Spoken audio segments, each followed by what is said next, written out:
Welcome to another stay at the Hotel Ford. In this episode, we get to learn why maybe you shouldn't go to Walmart to get tire work done on your car. I already knew I'd never go to Walmart to get like an oil change or anything like that done, but you know, we ain't got a tire mountain balancing machine out here. Anywho, in this video, this is a fun one. We get to deal with somebody else's screw up, and it's on the old lady's car, so I'm really upset about it. But she was driving and accidentally hit a really nasty pothole not long ago, and it like broke some of the belts in the tire on the front, and it actually bent the rim a little bit. At least they're steelies. It just bent instead of shattering. Whatever. But, you know, it'll happen. So that wheel is off the front of the car. I put it away in the back and deflated it, so because it still rolls pretty good. But you can tell that she was bent up. The front right does a little, so that had to come off. But it's in the trunk right now. It makes an okay spare. You know, it'll get you to a tire shop. So this is the spare wheel out of the trunk. And, you know, it's actually a really, really good looking tire. Except for the fact that it's original from 1997. And luckily it's still round. It's lived in the trunk, so the weather's been nice to it. It's not dry rotted and stuff.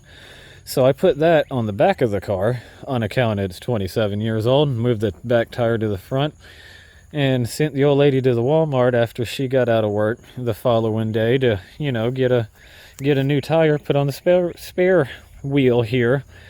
And luckily the spare wheel will accept the hubcap, so she'll be looking minty fresh and new again. And then, you know, then we got a new tire on our spare wheel, and then put it back on the front. So we got the two tires on the front were newer than the two in the back. We would bend up one of the newer ones. Life be that way. Anyway, yeah, none of this was going to be worth explaining to y'all, and I wasn't going to make a video about this, but we went to go get this very simple task done. I just put this spare wheel on this car last night, fellers, and the lug studs were in wonderful shape. I used the little dinky lug wrench that's in the trunk of the car, you know, and the little sissy jack that's back there, and did the swappage of the tires out here. And the lug nuts and the lug studs were in beautiful shape, as they have been, because I was the only one that took the wheels off the car up until now. But anyway, we went to go get this thing, you know, get that simple task done at the store. And the car's in the shop for like 5 minutes, Missy said. They come right back out to her and tell her that one of the lug nuts is cross-threaded and they can't get it off, and they're not going to be able to help her, and she needs to drive back home with the old tire. And she calls me, and I tell her, all right, we'll buy the new tire and bring it home, and we'll find out what they did, because we know it wasn't cross-threaded. And it was also the end of the day, so I'm sure that had nothing to do with it. She was the last customer there. I'm sure that had nothing to do with it. But anyway, it looks like I've already removed the lug nut that they couldn't get off. Hopefully, they didn't put their impact on any of the other 4 wheels. I got 5 new lug studs, because we better do our due diligence and go ahead and change all the lug studs, because look what they did to my boy. He ain't deserve that. He was a good little lug stud. He ain't deserve it. But anyway, what I think happened is they hopefully mistakenly accidentally had their impact drill on the forward motion, and then they just really over tightened the snot out of that guy, and it looks like, you know, galled the threads up real bad. And then when they went to go take it off, they were probably like, uh-oh. And then when they went to go take it off, it only reversed a thread or two, and then it wouldn't remove. Of course, I just got it off with the little lug wrench just by going back and forth, back and forth, back and forth until it came off. So that's cool. That's a really big win for us. You know, at least we got it off easy. Anyway, into the video now. Now we get to pull the rig into the shop and take that wheel off and dig into it and re-familiarize myself with what it takes to change a lug stud, because I think I think I gotta pull the whole axle shaft out, but I don't remember. Anyway, let's get it in the shop and find out what else we gotta do now that that dicked up. Man, you messed up my nut too. These threads is all messed up. You got tightened on too hard. All right. Well, I got it squeezed up in here amongst all my other stuff piled over there. Need to clean up one of these days. When I'm down here assessing the situations, I'm getting in here with the same lug wrench that I tightened the lug nuts on with yesterday.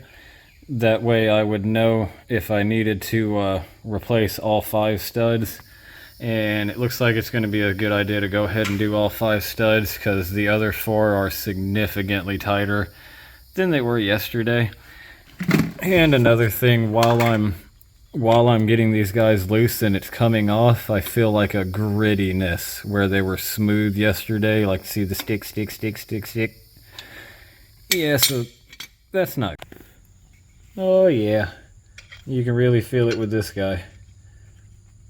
See how it's like gets stuck, spins free, gets stuck again, and it's stuck. Now you need to put a tool on it to get it off. All 5 of these lug studs, I put the swapped the wheel, put the wheel on, and I put the lug nut on and was able to spin them down nice and easy all the way from start to end, all 5 of them. So yeah, the idiot at Walmart severely over tightened all 5 of these. And to think, you know we run hubcaps, right? I even had the hubcapalizer removed on them because I know those guys are stupid and I didn't want them to break our hubcaps. But I even saved them having to take the hubcap off and they still messed something else up. All 5 lug studs. At least some of them are coming off okay. They were only gritty at the beginning. Alright, so lucky day. Aside from the fact that we really need some park and brake shoes. Those are not really there. But on a better note, I was really worried I would have to drop the axle cover, drain all the fluid out, take the spider gears apart, push the axle in, take the C-clip out, slide the axle out in order to replace studs on this guy. But luckily there is just enough room back here.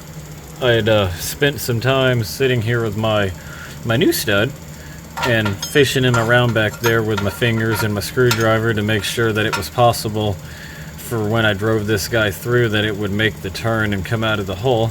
And it just barely is, but it does do it. It like runs into the wall, and this has to be at a hard angle when it's inside of there, but it can make the turn in and out of the hole.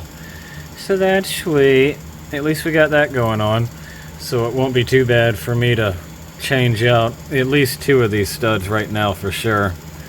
Probably just gonna go ahead and do all of them right now actually.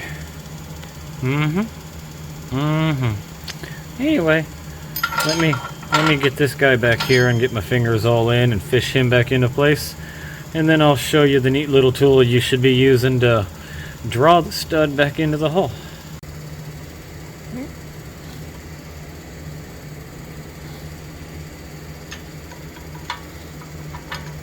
Very nice. Alright, now we're going to get in here with this guy. This is a wheel stud installer.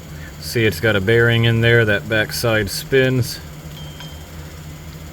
And then it's got that concave surface for the inside of a lug nut to seat into. It's a real good idea to use these guys because you'll put a whole lot of extra stress on your threads trying to draw in the lug stud just pulling straight off of the plate back here. You'll also ruin your little lug nuts contoured edges. Yep. On to stud number 2. And I also forgot to mention, I highly recommend using some kind of lubricant. This is the bearing stuff. What do you call them? The bearing guard. You know the stuff that you put on your bearings when you're putting the motor all fresh together? That's what that is. I definitely recommend using some kind of lubricant between your lug nuts and your threads here just really help take the load off of your materials and make it a little easier for it to turn freely and get that guy sucked in. Alright. 5 old studs that were fine yesterday on the floor. 5 new studs in the wheel hubby flange axle half there. Ooh, well, that's nice. That's better. Definitely need to order some brake shoes, but that's better. And now we can start slapping it all back together. I've got like 2 new lug nuts. We definitely don't want to reuse any of these guys after the Walmart guy over torqued them, and then I used them to install all the new studs. So we'll put the 2 new lug nuts on, and then we'll go check the inventory out in the yard on the other Crown Victoria and grab us 3 more lug nuts for the other 3. Yay! Alright, there we go. 5 new lug studs, 2 new lug nuts, and 3 not over torqued lug nuts from the other car. Yay! Right, Muffin? Yay! And now tomorrow we can go try it again. Yeah, anyway, thanks for watching. Comment, like, subscribe. We'll probably have an update here at the end of it when we finally get a new tire. You know what I mean? It'll happen eventually. We finally did it. We accomplished the goal of getting the new tire on the wheel. We went to a different shop in town this time, and they didn't accidentally screw up my lug studs, and they were able to just swap a new tire on quick. Now all we got to do is move that new one back to the front and take that one back to the rear. These people even put the hubcap back on.